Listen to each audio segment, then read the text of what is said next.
everyone, welcome to week 6 of Rogue Cooking CSA Style. So today we are going to take care of explaining a very simple process of how to use many of the vegetables and fruits in your box to make a breakfast smoothie.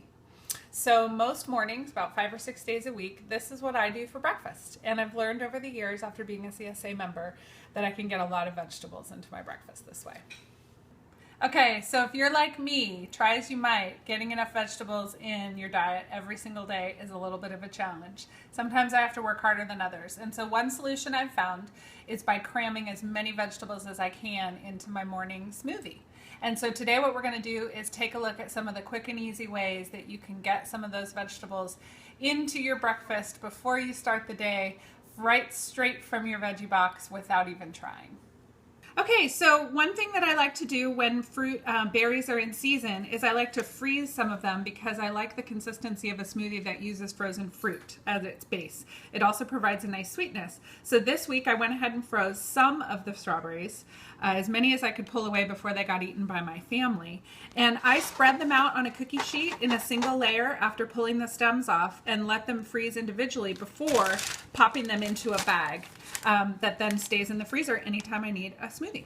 So one thing I like about making breakfast this way is I can get a lot of nutrition, a lot of really healthy food into a quick and easy breakfast that I don't have to take a ton of time to prepare. So having a lot of these things at the ready makes it even easier. So half a banana, and it doesn't have to be pretty. It can be that one that's turning brown and nobody wants to eat.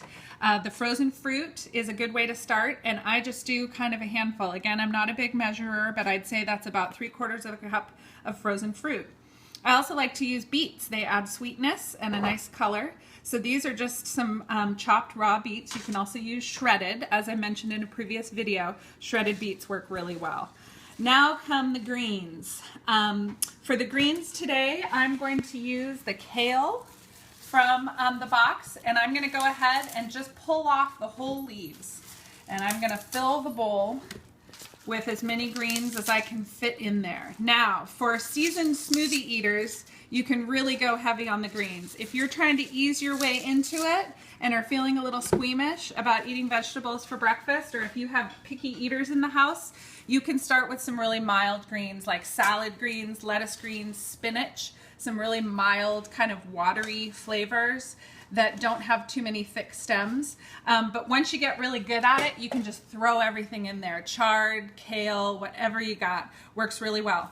I also like to do things like parsley works really well. So I'm gonna go ahead and just pull some of that off, and it adds a really nice refreshing flavor. You can do carrot tops. You can do beet tops, you can do turnip greens. The sky's the limit. You really can throw anything in there and it works out really, really well. So the other things I like to throw in my smoothie is about a tablespoon of coconut oil. And if I have it for fiber, I also throw in ground flaxseed. You could also do for protein, ground hemp seed, or any other pumpkin seed. Any kind of protein powder works really well. And if I have it on hand, I also do yogurt for protein. And then to top it all off, for the liquid, I use water, and I use about a half cup, just depending upon the consistency. If you need more sweetness, you can use juice. And that's a good way to start, especially, again, I said with those picky eaters. You can also do a little dollop of honey or syrup, if that suits you and your tastes. And then we just mix it up and we're ready to go.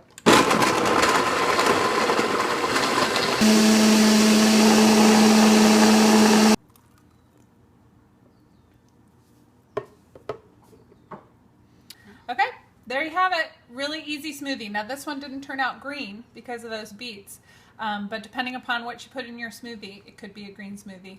Any way you slice it, it's delicious. See you next week.